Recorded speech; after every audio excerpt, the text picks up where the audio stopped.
I caught him staring again. Not just glancing. Staring. Fixated, eyes low, eyes hungry. He was not even pretending anymore. I stood in the hallway, the morning sun cutting across my chest through the half-buttoned robe. I had just stepped out of the bathroom when I saw him at the bottom of the stairs pretending to scroll through his phone, but his eyes told another story. They were locked on me. Not my face, not my words. For weeks now, I should have turned away.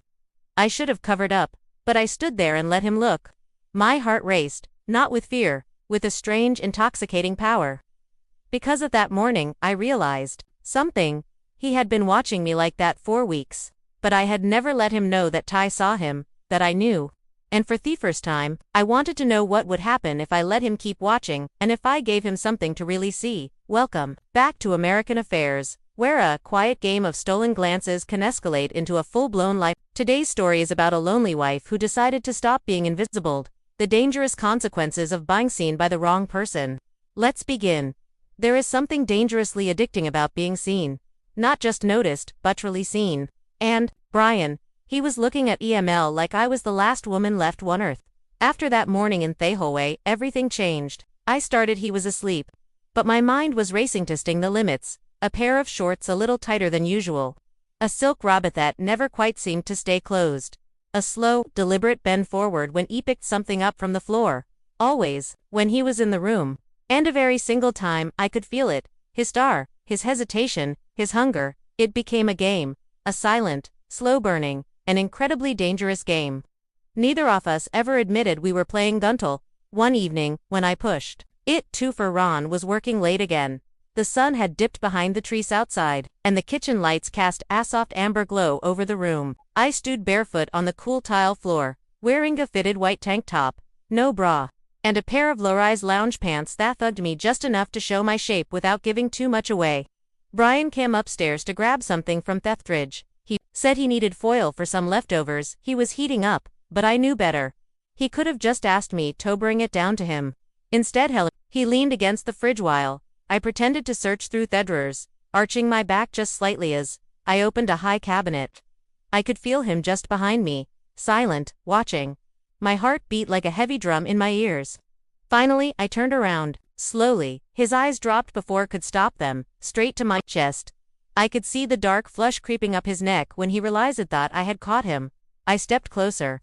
Not much, just enough. Did you find the foil, Brian? I asked, my voice almost a whisper. He just nodded, but he did not speak. His eyes, when they met mine again, were dark, desperate, and controlled, but barely. I could see it all, every bit of it right there on his handsome, tormented face.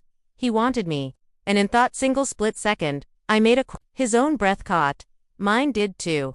And then I let the strap of my tank top drop from my shoulder.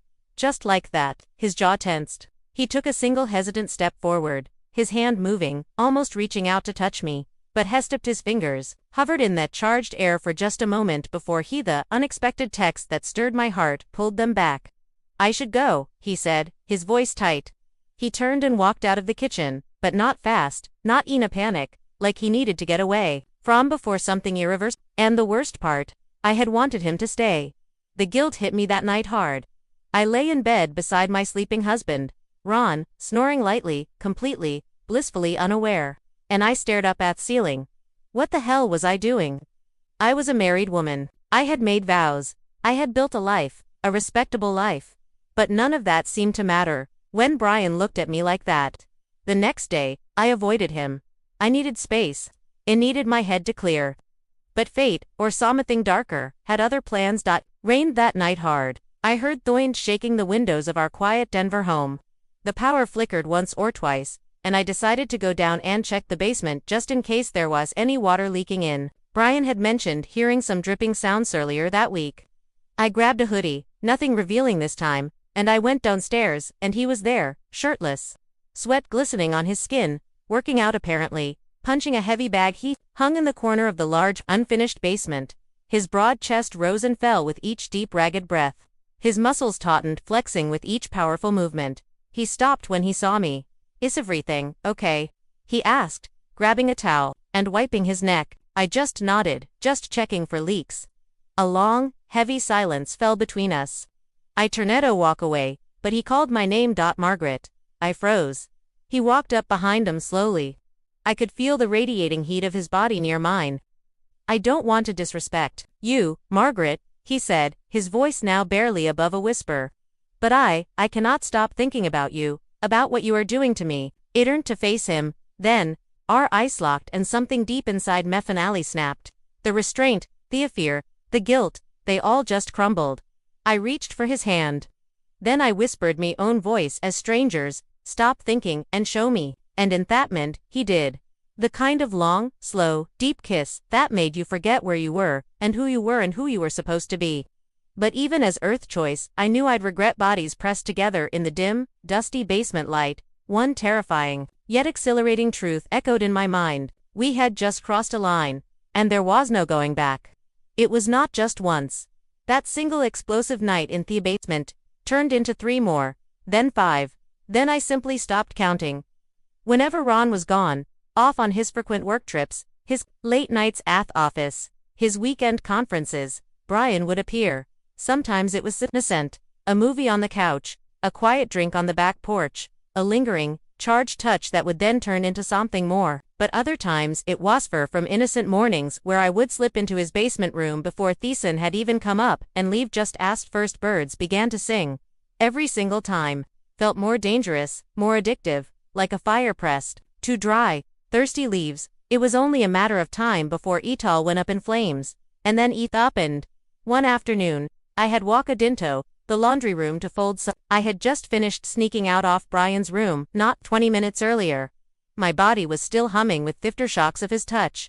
My lips were still swollen from his kisses. I had thought I had more time, but there was something off. Ron was home, early. He was sitting at the kitchen table, his briefcase on the floor beside him, his face a complete unreadable mask. "Where were you?" he asked, his voice quiet, not looking up at me. I paused, just doing some laundry. He looked at Methan, his gaze straight direct into me, cold, empty. "I saw you, Margaret," he said slowly. "I came home early. I saw you come out of his room, zipping up your pants." My knees nearly gave out on me. I grabbed at the edge of the kitchen counter just to stay upright. Ron, he raised a single silencing hand. "Don't," he said. "Just Don," single quotes T. His voice cracked on the last word. I had not heard a real raw emotion from my husband in months, maybe even years. But no, it was all pouring out of him, a deep, profound betrayal. A quiet, simmering rage, a raw, almost unbearable. I tried to explain. I tried to say how lonely, how incredibly, profoundly I had been, how invisible, how completely and utterly invisible I had felt for so long. How he, my own husband, had stopped seeing me long before Brian ever did. But it did not matter. I had crossed a line I could never ever uncross. That night, Ron packed a single small bag and left. He did not scream. He did not slam the door. He just walked out.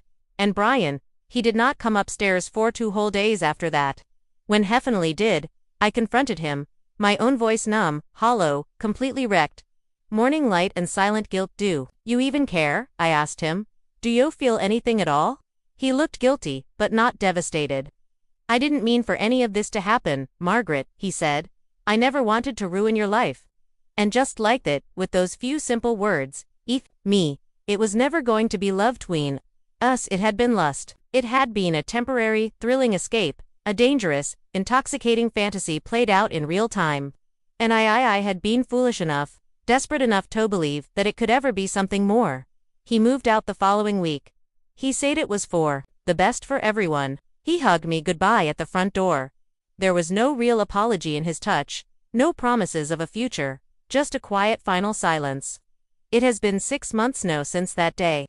Ron and I are officially separated. There have been no angry phone calls, no counseling sessions, just a cold, empty space where our marriage used to be. Sometimes I sit in the quiet of my kitchen late at night thinking about that first morning when I had so deliberately, so recklessly, let Brian look at me. And I wonder if I had just turned away then, if I had just covered myself up, would any of this have ever happened? If I had spoken to my own husband earlier, if I had tried harder, if I had fought for our marriage before so completely, so willingly giving in to my own selfish, desperate craving, would we still be whole? But I can't go back. I can only sit with the difficult, Painful lesson I have learned. Sometimes being seen is not at all the same thing as being loved. And sometimes what feels so much like a thrilling, exhilarating freedom is in fact just another kind of trap. It's a profound almost question, isn't it? Have you ever been so?